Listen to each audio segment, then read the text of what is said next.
I felt like we would have a better shot in Amarillo than we would with the Austin Court of Appeals. He probably thought that was the first bright light in his case in a couple of years. Tonight, the KVUE Defenders examine how a conservative Texas appeals court 500 miles from Austin decided a police officer's fate and why experts say where the case was heard played a role in the outcome. And their decision now sets the stage for the officer to possibly return to work with APD. Here's senior reporter Tony Plahetsky. Mark and Quita, the case against former Austin police officer Christopher Taylor came down to a question of whether he legally shot a man suffering mental illness. That man had a knife at the time. A Travis County jury convicted Taylor for deadly conduct, but 13 days ago, an Amarillo appeals court reversed their verdict and found him not guilty.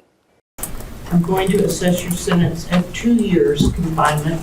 Immediately after a judge in 2024 sentenced Austin police officer Christopher Taylor in the death of Morris Da Silva, a man with a knife suffering a mental health episode, Taylor filed an appeal.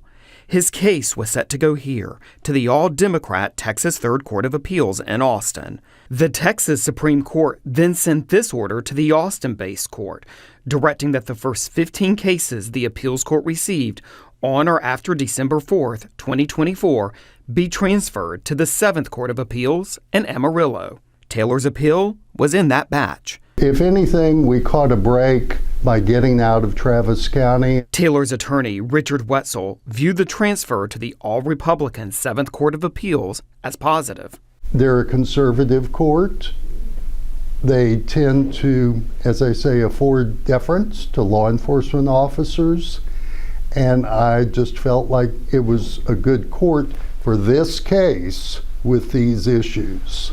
The transfer came through a process the Texas court system calls docket equalization. The state has 14 regional appeals courts, but the workload among the courts varies. Rather than building new courts or adding justices, the state has used the equalization system for more than a century to share the caseload, issuing transfer orders about 4 times a year. Some attorneys say the much-debated process helps make sure cases don't languish in busy courts. But critics contend it takes cases away from communities where they originated. Oh, I absolutely do think that the transfer mattered. Chris Perry is an appellate specialist in Austin and followed the case. I would think if I were Taylor at that time, I would be like, wow, things are suddenly looking up after I was in a dark, dark hole.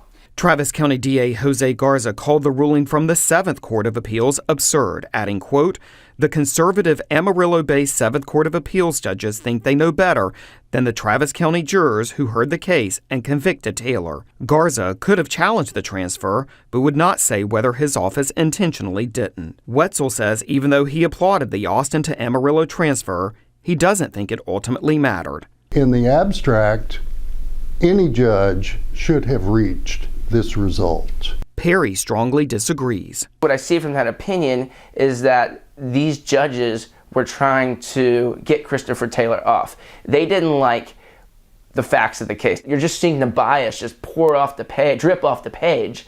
A ruling that has now charted the next actions in the controversial case. Travis County prosecutors are challenging the Amarillo court's ruling to the also conservative Texas Court of Criminal Appeals. Meanwhile, the ruling that acquitted Taylor allowed the Texas Commission on Law Enforcement to reinstate his license last week. Austin Police Chief Lisa Davis has not decided if she will reinstate him to the department. Tony Plahetsky, KVUE News.